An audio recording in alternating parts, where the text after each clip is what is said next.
출근길 하나님 말씀과 동행하는 출동큐티의 김유선 목사입니다. 오늘 함께 묵상할 말씀은 열왕기상 3장 1절에서 15절 말씀입니다. 제가 낭독하겠습니다. 솔로몬이 애굽의 왕 바로와 더불어 혼인관계를 맺어 그의 딸을 맞이하고 다윗 성에 데려다가 두고 자기의 왕궁과 여호와의 성전과 예루살렘 주위의 성의 공사가 끝나기를 기다리니라. 그때까지 여호와의 이름을 위하여 성전을 아직 건축하지 아니하였으므로 백성들이 산당에서 제사하며 솔로몬이 여호와를 사랑하고 그의 아버지 다윗의 법도를 행하였으나 산당에서 제사하며 분향하더라. 이에 왕이 제사하러 기브온으로 가니 거기는 산당이 큼이라. 솔로몬이 그 제단에 1000 번제를 드렸더니 기브온에서 밤에 여호와께서 솔로몬의 꿈에 나타나시니라. 하나님이 이르시되 내가 네게 무엇을 줄꼬 너는 구하라. 솔로몬이 이르되 주의 종 내 아버지 다윗이 성실과 공의와 정직한 마음으로 주와 함께 주 앞에서 행함으로 주께서 그에게 큰 은혜를 베푸셨고 주께서 또 그를 위하여 이 큰 은혜를 항상 주사 오늘과 같이 그의 자리에 앉을 아들을 그에게 주셨나이다. 나의 하나님 여호와여, 주께서 종으로 종의 아버지 다윗을 대신하여 왕이 되게 하셨사오나 종은 작은 아이라 출입할 줄을 알지 못하고 주께서 택하신 백성 가운데 있나이다. 그들은 큰 백성이라 수요가 많아서 셀 수도 없고 기록할 수도 없사오니 누가 주의 이 많은 백성을 재판할 수 있사오리이까. 듣는 마음을 종에게 주사 주의 백성을 재판하여 선악을 분별하게 하옵소서. 솔로몬이 이것을 구하매 그 말씀이 주의 마음에 든지라. 이에 하나님이 그에게 이르시되 네가 이것을 구하도다. 자기를 위하여 장수하기를 구하지 아니하며 부도 구하지 아니하며 자기 원수의 생명을 멸하기도 구하지 아니하고 오직 송사를 듣고 분별하는 지혜를 구하였으니 내가 네 말대로 하여 네게 지혜롭고 총명한 마음을 주노니 네 앞에도 너와 같은 자가 없었거니와 네 뒤에도 너와 같은 자가 일어남이 없으리라. 내가 또 네가 구하지 아니한 부귀와 영광도 네게 주노니 네 평생의 왕들 중에 너와 같은 자가 없을 것이라. 네가 만일 네 아버지 다윗이 행함같이 내 길로 행하며 내 법도와 명령을 지키면 내가 또 네 날을 길게 하리라. 솔로몬이 깨어보니 꿈이더라. 이에 예루살렘에 이르러 여호와의 언약궤 앞에 서서 번제와 감사의 제물을 드리고 모든 신하들을 위하여 잔치하였더라. 아멘. 이제 솔로몬은 이제 본격적으로 자기가 이제 왕으로서 이 출발을 이제 하게 됩니다. 솔로몬이 이제 소위 그 별명이 뭐냐면 지혜의 왕이잖아요. 지혜의 왕, 솔로몬. 그래서 이제 이 솔로몬이 이제 나중에 우리가 뭐 어떤 지혜를 그가 이제 펼쳤는지 하나의 뭐 사례가 나오는데 그에 앞서서 솔로몬이 무엇을 했냐 그러면 두 가지를 했습니다. 첫 번째로는 솔로몬이 그 이집트의 바로가 파라오죠. 이제 파라오와 이제 결혼을 해가지고 일종의 뭐랄까요, 이제 국제적인 그 지위 입지를 굉장히 강화시킵니다.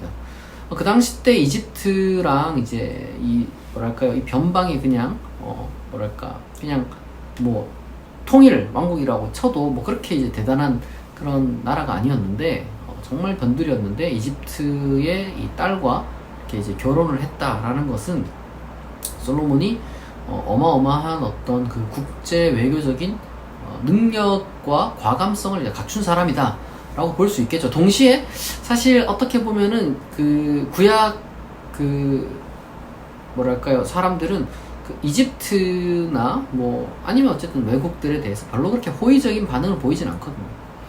거기에 대해서 어떤 암시를 주는 것일 수도 있습니다. 중요한 건 어떤 평가를 하든지 간에 솔로몬 그 본인 자체는 외교적인 능력이 굉장히 뛰어난 사람이었던 것은 사실인 것 같아요.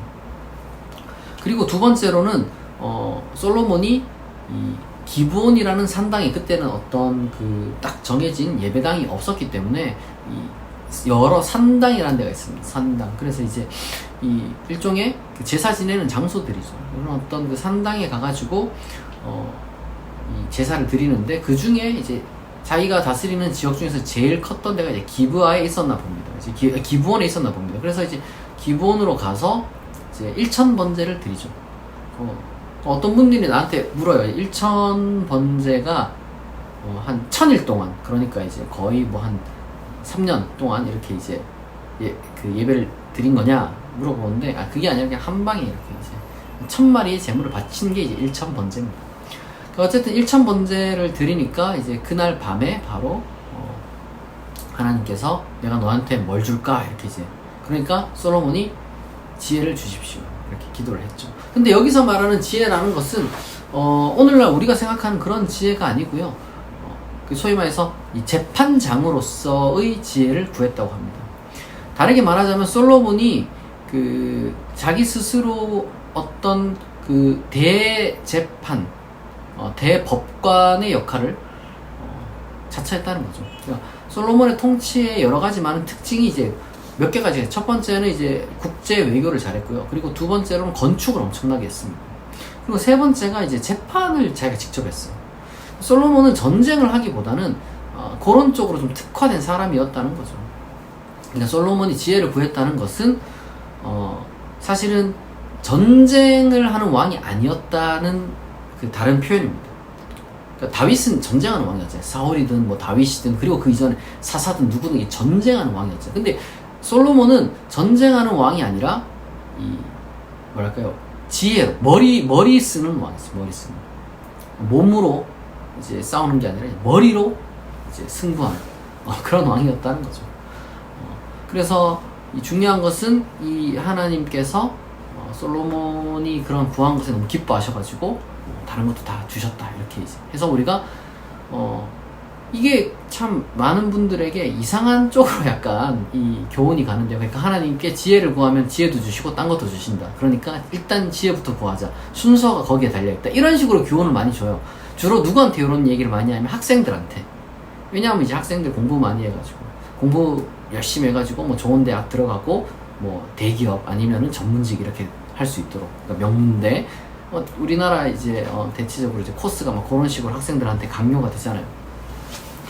뭐 그런 식으로 기도하는 것 자체가 나쁘다기보다는 이 교훈은 사실 그런 건 아닙니다. 그런 게 아니라 그러니까 게다가 또 지혜를 구했으니 순서 똑바로 구하면 나머지 다 따라온다, 이런 교훈도 아니에요. 우리가 지금 여기서 우리가 발견해야 되는 것은 솔로몬이 왕위를 지금 처음 시작하잖아요. 그때 솔로몬 자기 자신이 사실은 지혜를 구한다는 거는 지금 자기가 약점이 뭔지 정확하게 아는 거예요. 자기는 전쟁을 통해서 무언가 성취할 수 있는 왕이 아니라는 거죠. 그러면은 우리가 이제 통상적으로 전쟁을 뭐랄까 일으켜가지고 뭔가 이제 힘 있는 왕이 이제 그 당시엔 대세였잖아요. 그러면은 이제 나도 그걸 주세요 이렇게 구할 법도 한데, 솔로몬은 자기가 그냥 잘 할 수 있는 것을 정말 하나님 앞에서 정직하게 구한 거예요. 우리가 어떤 목적이 하나가 있습니다. 하나님 나라를 온전하게 세우는 거죠. 다윗의 그 언약을 이어서 솔로몬도 이 이스라엘을 하나님 나라로 잘 만들어 가야 하는 그런 책임이 있는 사람이었습니다. 근데 방식이 똑같을 필요는 없다는 거예요. 솔로몬은 자기가 전쟁을 못한다는 것도 알았고, 어떤 무력의 어떤 그 재능이 있는 게 아니라는 것도 알았어요. 근데 이제 솔로몬 자기가 봤을 때 자기가 그래도 머리는 좋았거든. 이 당시 때 머리 좋은 게 그렇게 막 좋은 이야기는 아니에요. 왜냐하면 이제 힘센 게 최고였으니까. 장수가 필요했던 때였거든요. 여러분, 왜 이스라엘이 왕을 구했습니까? 힘 있는 장수를 원하는 거였잖아요. 근데 뭐 머리 쓰는 거는 별로 그렇게 대단하지 않았는데, 그러나 중요한 것은 하나님께서는 그 솔로몬의 응답을 기뻐하시고 들어주시고, 그리고 이제 당부를 하셨죠. 네가 아버지 다윗처럼만 하면, 그 길을 똑바로 걸어가면 내가 너로 아주 정말 견고하게 하겠다, 이렇게 약속을 해주시죠. 우리가 그래서 저는 그렇게 기도해야 된다고 생각해요. 하나님, 내가 못하는 거가 있는데 잘하게 해주세요. 이렇게 여러분 기도할 필요가 없어요. 사람마다 다 잘하는 게 다르고, 사람마다 각자 처한 상황이 다르고, 자기의 어떤 그 성향이 다르고, 기질이 다르고, 능력이 다 달라요. 이걸 뭐 개성이 있다고 표현하죠. 그러면요, 여러분 자기가 가진 개성을 잘 발전시키는 게 더 중요한 거예요. 우리는 목적을 저기 향해 갈 때, 목표를 이루어야 할 때, 그 목표가 일단 선해야 되겠지만, 당연히 선해야 되겠지만, 근데 그 목표를 이루기 위해서 남이 가진 게 내한테 필요하다 이렇게 생각할 필요가 없어. 내게 있는 것이 지금 무엇인지 발견하는 게 더 중요하고, 지금 내게 주어진 것은 또 무엇인지 발견하는 것도 너무 중요합니다. 솔로몬은 그걸 구했고, 그리고 하나님께 인정받았고 칭찬받았습니다. 우리도 마찬가지예요. 우리가 비교의식이 참 문제가 되는 게 이 뭐 일일이 다 지적할 수 없어요. 여러분, 비교의식을 버려야 돼요. 쟤에 비하면, 저 사람에 비하면, 이런 식으로 여러분 비교의식 끝도 없습니다. 여러분, 비교의식은 기독교인의 어떤 그 소명과 사명과 우리 인생의 행복과 성취와 아무 상관이 없어요. 우리는 다윗에겐 다윗의 길이 있는 거고, 솔로몬에겐 솔로몬의 또 길이 있는 거예요. 다만 그 길이 하나로 이제 나아가는 게 중요한 거죠. 하나님 나라. 우리 그리스도인들은 어떤 그 하나님의 그 선하신 뜻을 향해서 나아가는 게 중요하지, 왜 쟤는 저렇게 다윗 같은 경우는 뭐가 있습니까? 싸움도 잘하고, 그죠? 용맹하잖아요. 블레셋 사람 100명 죽여와라. 그러니까 바로 혼자 막 다쳐서 어마어마하잖아요. 그러니까, 근데 솔로몬은 그런 것도 없고, 게다가 이제 다윗 인생 같은 경우가 스토리가 있죠. 근데 사실 솔로몬은 그런 스토리는 없이 그냥 이제 왕위 계승 싸움을 통해서 이제 계승을 했고, 그러니까 이게 비교하면 한도 끝도 없는데, 지혜를 구했다는 것은 단순히 지혜를 구했다는, 그러니까 우리도 지혜를 구하자 이런 것도 아니고, 그리고 또 지혜를 구하니까 다른 게 따라오더라, 이건 더더욱 아니고, 다르게 말하자면 이건 오히려 지금 내가 가지고 있는 것으로 정말 한번 인생 제대로 좀 살게 해달라는 얘기예요. 우리가 그렇게 이 솔로몬이 결국에는, 솔로몬은 왕이죠. 솔로몬은 왕이니까 이제 왕의 길이 있는 거고, 그러니까 해야 되는 것 중에 하나가 이렇게 이제 재판하는 거가 있었겠죠. 통치를 잘해야 되니까, 어쩐 식으로. 무력이 아닌 어떤 그 지혜로 통치를 하려면 자기가 가진 게 그거니까 열심히 그걸 구해야 되죠. 그게 가장 잘 빛나야 될 거 아니에요. 잘 효력을 발휘해야 될 거 아니에요. 그런 것처럼 우리도 지금 현재 내가 가진 것, 그리고 내게 주어진 것, 이것을 여러분들이 잘 파악하고, 거기서 여러분들이 어떻게 하면 정말 하나님의 이름을 위해서, 영광을 위해서, 그리고 우리의 한 번뿐인 삶을 아름답게 정말 빛낼 수 있는지 하나님께 여러분 간구하시기 바랍니다. 사람마다 다 달라요. 사람마다 개성이 다르고, 받은 게 다르고, 하나님께 받은 선물이 다 다릅니다. 그걸 여러분 꼭 기억하시고요. 솔로몬이 지혜를 구했습니다. 그러나 우리는 지혜 말고 다른 걸 구해야 되겠죠. 우리에게 있는 것, 우리에게 필요한 것, 우리에게 주어진 것이 가장 잘 빛날 수 있도록 여러분들이 기도하시기 바랍니다. 간구하시기 바라요. 그러면은 하나님이 그 기도에 응답해 주시고, 여러분들을 기뻐하시고, 그리고 여러분들이 가지고 있는 것, 여러분들에게 주어진 것으로 여러분들을 정말 빛나는 그런 인생으로 인도하여 주실 것입니다. 같이 기도하겠습니다.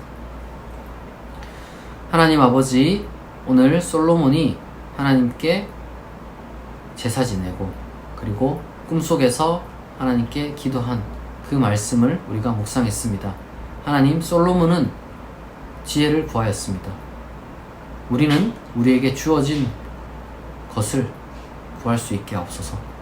우리가 남을 따라하는 것이 아니라 우리 자신에게 집중하게 하시고, 우리 자신과 하나님에게 집중하여서 우리 스스로가 빛날 수 있도록, 하나님의 영광을 위해서 우리만의 길을 걸어갈 수 있도록 우리를 인도하여 주시고, 또한 우리의 기도 제목을 주관하여 주옵소서. 감사드리며 살아계신 예수 그리스도의 이름으로 기도합니다. 아멘. 여러분, 또 주말이 찾아왔습니다. 또 시원한 가을이 이렇게 이어지고 있는데요. 여러분, 오늘 주말 잘 보내시고 또 평안한 하루가 되시길 바랍니다. 오늘 출동 큐티는 여기서 마치겠습니다. 내일 아침 6시에 다시 만나겠습니다.